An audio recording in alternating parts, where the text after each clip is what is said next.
തൂലിക ചലിപ്പിക്കാം. വാഴയില കൊണ്ട് പേപ്പർ നിർമ്മിക്കുന്ന ഈ പ്രോജക്റ്റ് ഒന്ന് കണ്ടു നോക്കൂ. 9 മുതൽ 12 മാസം വരെ ആണ് ഇതിൻ്റെ ലൈഫ് ടൈം.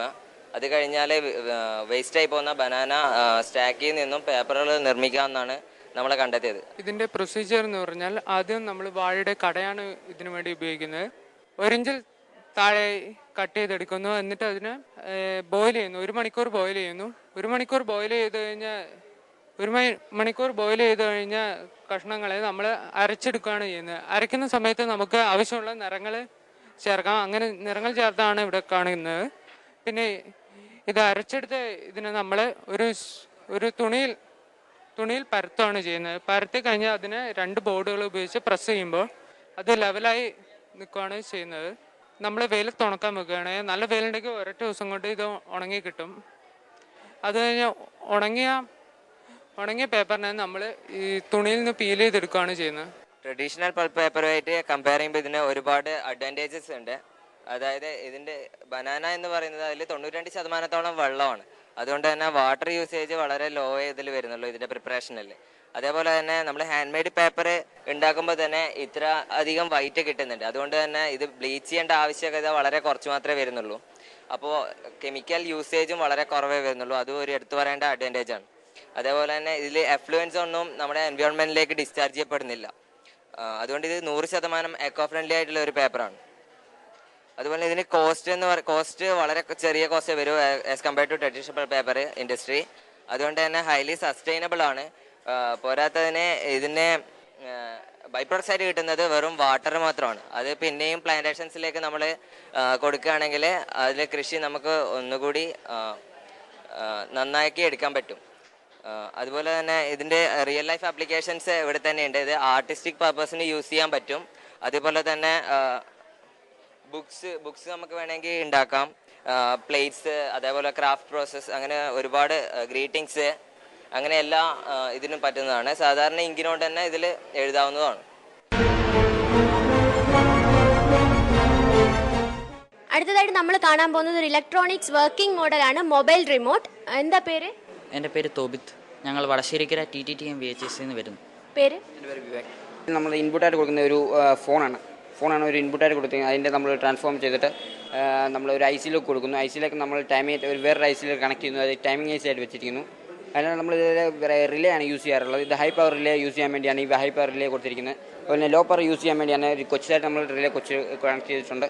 അതിൽ അറ്റ്ലീസ്റ്റ് സ്റ്റേജിൽ ഇപ്പോൾ ഓഫീസിൽ പോകാൻ തുടങ്ങിയപ്പോൾ വീട്ടിൽ കണ്ടില്ലായിരുന്നു. എന്നാൽ മോട്ടർ അടിച്ച് ടാങ്കിൽ വെള്ളം നിറയ്ക്കാൻ സാധിച്ചില്ല. എന്നാൽ നമ്മൾ ഈ സർക്യൂട്ട് വീട്ടിലുണ്ടെന്ന് വിചാരിക്കാം. എന്നാൽ നമുക്ക് ഓട്ടോമാറ്റിക്കായിട്ട് ഈ സർക്യൂട്ട് ചേച്ചി അപ്പുറത്തെ വീട്ടിൽ വിളിച്ച് ചോദിക്കുക കാരണം ഉണ്ടെന്ന്. നമുക്ക് അവിടെ ഓട്ടോമാറ്റിക്കായിട്ട് മോട്ടർ ഓൺ ആക്കിയാൽ ഓട്ടോമാറ്റിക് നമുക്ക് ഓഫ് ആക്കാൻ സാധിക്കും. അതാണ് ഈ സിസ്റ്റത്തിൻ്റെ മെയിനായിട്ട്. അതുപോലെ തന്നെ ഈ കാർ മോഷ്ടിച്ചുകൊണ്ട് പോകുമ്പോൾ നമുക്ക് ഈ ഓട്ടോമാറ്റിക്കായിട്ട് ഈ സാധനം ഓഫ് ആക്കാൻ പറ്റും. പിന്നെ ഓട്ടോമാറ്റിക് ലോക്ക് ആവും ഈ സാധനം. ഈ വണ്ടി നമുക്ക് ഇട്ടിരിക്കുന്നതുകൊണ്ട് ഒന്നും അനങ്ങാൻ പറ്റില്ല. ഇത് ഓട്ടോമാറ്റിക്കായിട്ട് ആൻസറിങ് ആയി. എന്നാൽ നമ്മളിത് കൊടുത്തിരിക്കുന്നത് ഒന്നാണെങ്കിൽ നമുക്ക് ഓട്ടോമാറ്റിക് ടേപ്പ് വർക്ക് ചെയ്യും. ടേപ്പും ബൾബും അങ്ങനെയെല്ലാം യൂസ് ചെയ്യാൻ പറ്റും. നമ്മൾ 2 കൊടുത്തിരിക്കുന്നത് മോട്ടറാണ്. മോട്ടർ വെള്ളം വെച്ചിട്ടില്ല, എന്നാലും ചുമ്മാ അടിച്ച് കാണിക്കാം. എന്നാൽ ഓട്ടോമാറ്റിക് മോട്ടർ വർക്ക് ചെയ്യും. നമ്മൾ 8 ഞങ്ങൾക്ക് ഓഫ് ആവും. അതാണ് നമ്മൾ 8 ഞങ്ങൾക്ക് ഓഫ് ആവും. ഇതാണ് എൻ്റെ മെയിനായിട്ട് വർക്ക്. അടുത്തതായിട്ട് നമ്മൾ കാണാൻ പോകുന്ന ഒരു ഫിസിക്സ് എക്സ്പെരിമെൻ്റ് ആണ്, മാഗ്നറ്റിക് ഫ്ലക്സ് ഡിറ്റക്ഷൻ. കാന്തിക ഫ്ലക്സും കാന്തിക മണ്ഡലവും മനസ്സിലാക്കുന്നതിനുള്ള ലഘു പരീക്ഷണമാണ് ഞങ്ങളിവിടെ ആസൂത്രണം ചെയ്തിരിക്കുന്നത്. ഇതൊരു സോളിനോയിഡാണ്.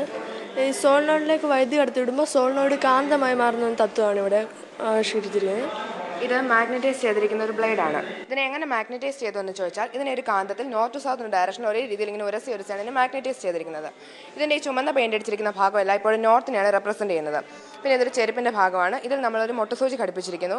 പിന്നെ ഇതിനെ പ്രസ് ബട്ടൺ മുഖേന ഇതിനെ ഘടിപ്പിക്കുമ്പോൾ ഇതൊരു മാഗ്നറ്റിക് നീഡിലായിട്ട് പ്രവർത്തിക്കുന്നു. ഇതിപ്പോൾ എല്ലാം നോർത്തിലേക്കാണ് നിൽക്കുന്നത്. ഇതൊരു AC കറണ്ടാണ് കടന്നു വരുന്നത്. ഇവിടെ ഡയോഡുണ്ട്. ഈ ഡയോഡ് ഉപയോഗിച്ച് ഇതിനെ DC ആക്കി മാറ്റിയിട്ടാണ് ഉപകരണത്തിൽ കടത്തിവിടുന്നത്. നീ കറണ്ട് കൊടുക്കുമ്പോൾ സോളിനോയിഡ് ഒരു കാന്തമായി മാറുന്നതിന് ഫലമായി അതിന് ചുറ്റും ഒരു കാന്തിക മണ്ഡലം ഉണ്ടാകുന്നു. അതിനനുസരിച്ചാണ് ഈ മാഗ്നറ്റ് ഓരോന്നായിട്ട് ഡിഫ്ലക്റ്റ് ചെയ്യുന്നത്. അപ്പോൾ ഇതിപ്പം നോർത്താണ്, നമ്മൾ നേരത്തെ പറഞ്ഞല്ലോ. ഇത് നോർത്ത് ആയിരിക്കുമ്പോൾ ഓൾറെഡി ഇത് സൗത്ത് ആയിരിക്കും. ഇത് സൗത്ത് ആയിരിക്കുമ്പോൾ ഇത് നോർത്തും ഇത് സൗത്തും ആയിരിക്കും. അങ്ങനെ സോളിനോയിഡിൻ്റെ പോൾസ് ഏതൊക്കെയാണ് നമുക്ക് മനസ്സിലാക്കാൻ സാധിക്കുന്നു. ഇതിൻ്റെ ഒരെണ്ണം ഉപയോഗിച്ചുകൊണ്ട് നമുക്ക് ഫ്ലക്സ് രേഖ വരയ്ക്കാം. കറണ്ട് പാസ് ചെയ്യുമ്പോൾ ഇതിപ്പോൾ നോർത്ത്, ഇത് സൗത്താണ്. ഇതിങ്ങനെ മൂവ് ചെയ്യിക്കുന്നതിൻ്റെ ഫലമായിട്ട് ഇവിടെ നോർത്തും ഇവിടെ സൗത്തും ആവും. അപ്പോൾ ഈ ഡയറക്ഷനിൽ രേഖ വരച്ചു കഴിഞ്ഞാൽ അത് ഫ്ലക്സ് നമുക്ക് ഈ ചിത്രത്തിൽ കാണുമ്പോൾ നോർത്ത് സൗത്ത് ഡയറക്ഷനിൽ ഫ്ലക്സ് രേഖ വരയ്ക്കാൻ സാധിക്കും. ഇനി ഇതിൽ ഒരെണ്ണം ഉപയോഗിച്ചുകൊണ്ട് ഇതിപ്പോൾ നമുക്ക് ഈ സോളിനോയിഡ് ആയതുകൊണ്ട് ഇതിനുള്ളിൽ കൂടെയും ഫ്ലക്സ് കടന്നു പോകുന്നുണ്ട്.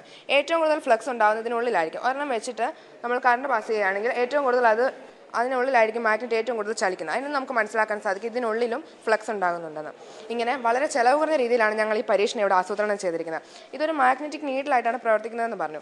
ഇത്രയും മാഗ്നറ്റിക് നീഡിൽ നമ്മൾ വാങ്ങിച്ചു വെക്കുകയാണെങ്കിൽ അത് വളരെ ചിലവേറിയ ഒരു പരീക്ഷണമായി മാറും. എന്നാൽ വളരെ തുച്ഛമായ ചിലവിലാണ് ഞങ്ങൾ ഈ പരീക്ഷണം ഇവിടെ ഒരുക്കിയിരിക്കുന്നത്. ഇംപ്രവൈസ് ഐറ്റം എന്നതുകൊണ്ട് ഞങ്ങൾ ഉദ്ദേശിക്കുന്നത് വളരെ ചുരുങ്ങിയ ചിലവിൽ ക്ലാസ്സിൽ കുട്ടികൾക്ക് മനസ്സിലാക്കാൻ കഴിയുന്ന പരീക്ഷണങ്ങൾ ആസൂത്രണം ചെയ്യുക എന്നുള്ളതാണ്. ഞങ്ങളുടെ ഒരു ചെറിയ വാക്വം ക്ലീനറിൻ്റെ ചെറിയ മോഡലാണ്. ഇതിൽ ഉപയോഗിച്ചിരിക്കുന്നത് 9 വാട്ടിൻ്റെ 2 ബാറ്ററിയാണ് ഉപയോഗിച്ചിരിക്കുന്നത്. പിന്നെ ഒരു ചെറിയ ഫാൻ 9 വാട്ടിൻ്റെ ഒരു ഫാനാണ് ഉപയോഗിക്കുന്നത്. ഇതെങ്ങനെയാണ് വർക്ക് ചെയ്യണമെന്ന് വെച്ച് കഴിഞ്ഞാൽ ഇത് ഓണാക്കുമ്പോൾ ഇതിൻ്റെ ഈ ഫാൻ ഇവിടുത്തെ ഫ്രണ്ടിലത്തെ എയർ ബാക്കിലേക്ക് തള്ളും. അപ്പോൾ ഒരു വാക്വം ക്രിയേറ്റ് ചെയ്യപ്പെടും. അപ്പോൾ ഈ വാക്വത്തിന് പുറത്തുനിന്ന് എയർ ഉള്ളിലേക്ക് തള്ളും, ഈ വാക്വത്തേക്ക് തള്ളും. അപ്പോൾ അതിൻ്റെ ഒപ്പം ഡസ്റ്റ് പാർട്ടിക്കിൾസ് അതിൻ്റെ ഒപ്പം വലിച്ചെടുക്കപ്പെടും. ഇവിടെ ഡസ്റ്റ് പാർട്ടിക്കിൾസ് ആയിട്ട് ഉപയോഗിക്കുന്നത് തെർമോക്കോൾ ബീഡ്സാണ് ഉപയോഗിച്ചിരിക്കുന്നത്.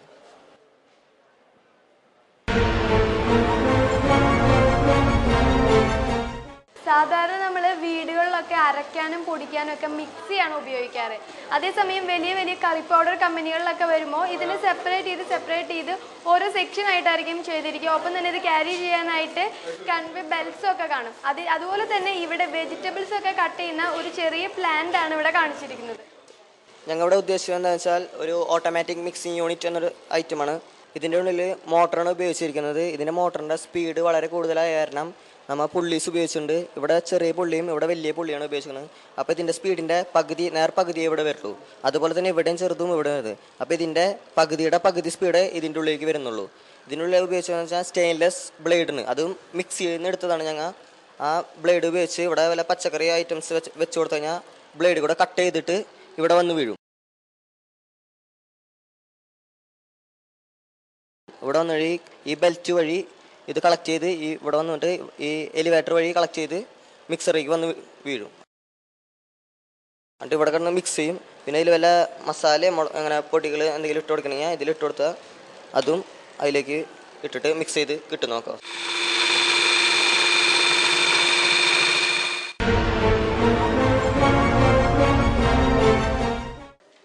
വാഹനങ്ങളൊക്കെ ഉപയോഗിക്കുന്നത് മൂലം ഒരുപാട് മലിനീകരണങ്ങൾ ഉണ്ടാകുന്നുണ്ട്. എന്നാൽ നമ്മളത് നിയന്ത്രിക്കാനായിട്ട് പൊല്യൂഷൻ കൺട്രോളർ സിസ്റ്റം സാധാരണ ഉപയോഗിക്കൽ കുറവാണ്. കാറുകളിലൊക്കെ അത് ഉപയോഗിക്കുന്നതിന് ഒരുപാട് 10,000-കണക്കിന് രൂപ ചെലവ് വരുന്നുണ്ട്. 2 വീലറിലും അതുപോലെ തന്നെ കാറുകളിലൊക്കെ ഉപയോഗിക്കാവുന്ന വളരെ ചെലവ് കുറഞ്ഞ ഒരു പൊല്യൂഷൻ കൺട്രോൾ സിസ്റ്റമാണ് ഇവിടെ പരിചയപ്പെടുത്തുന്നത്. ഇന്ത്യയുടെ നിയമപ്രകാരം ഇപ്പോൾ ഇരുചക്ര വാഹനങ്ങളിൽ പൊല്യൂഷൻ കൺട്രോളർ നാം ഉപയോഗിക്കുന്നില്ല. അതിന് പകരമായി ഇപ്പോൾ 250 രൂപ മാത്രം ചിലവിൽ ഒരു പൊല്യൂഷൻ കൺട്രോൾ ഇവിടെ നിർമ്മിച്ചിരിക്കുകയാണ്. ഇതൊന്ന് വർക്ക് ചെയ്യുന്നത് 3 സിസ്റ്റം വഴിയാണ്. ഒരു ഇലക്ട്രിക്കൽ സിസ്റ്റവും പിന്നെ 2 കെമിക്കൽ സിസ്റ്റവും. ആദ്യത്തെ ഇലക്ട്രിക്കൽ പ്രോസസ്സിൽ ഇലക്ട്രോസ്റ്റാറ്റിക് പ്രസിപ്പിറ്റേറ്ററാണ് ഉപയോഗിച്ചിരിക്കുന്നത്. ഇതുപോലൊരു പ്രസിപ്പിറ്റേറ്ററാണ് അതിൻ്റെ അകത്തുള്ളത്. അപ്പോൾ ഇതെന്ന് പറഞ്ഞിരിക്കുകയാണെങ്കിൽ 2 പ്ലേറ്റിനിടയിലൂടെ ഹൈ വോൾട്ടേജ് കറണ്ട് കടത്തിവിടുന്നു. ആ കറണ്ടിൻ്റെ ഫീൽഡിലൂടെ കടന്നു പോകുന്ന കാർബൺ പാർട്ടിക്കിൾസും ചാർജ്ഡ് ആയിട്ടുള്ള പാർട്ടിക്കിൾസും പിടിച്ചെടുക്കപ്പെടും. അത് പിന്നീട് തരിയാക്കി മാറ്റി പുറത്തേക്ക് തള്ളപ്പെടും.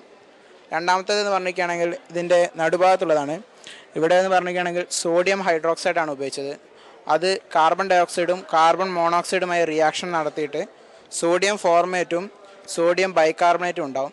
അത് മൂന്നാമത്തെ സിസ്റ്റമായി ഇതിലേക്ക് ഒഴുകുകയാണ് ചെയ്യുക. ഇവിടെ ക്രിസ്റ്റലാണ് ഉപയോഗിച്ചത്. മൂന്നാമത്തെ സിസ്റ്റം എന്ന് പറഞ്ഞിരിക്കുകയാണെങ്കിൽ തേനീച്ചയുടെ മെഴുകാണ്. ഇപ്പോൾ ഓയിൽ റിഫൈനറിയിൽ ഉപയോഗിക്കുന്നു. അത് സോഡിയം ഹൈഡ്രോക്സൈഡും റിയാക്ഷൻ ചെയ്ത് വരുന്ന ലിക്വിഡ് പിടിച്ചത് ശേഷം ഈ കോളി എന്നൊരു ബാക്ടീരിയ അതിൽ റിയാക്ഷൻ നടത്തിയിട്ട് അതിനെ ഡീകമ്പോസ് ചെയ്യുകയാണ് ചെയ്യുന്നത്. ഇങ്ങനെയാണ് ഈ സിസ്റ്റം വർക്ക് ചെയ്യുന്നത്.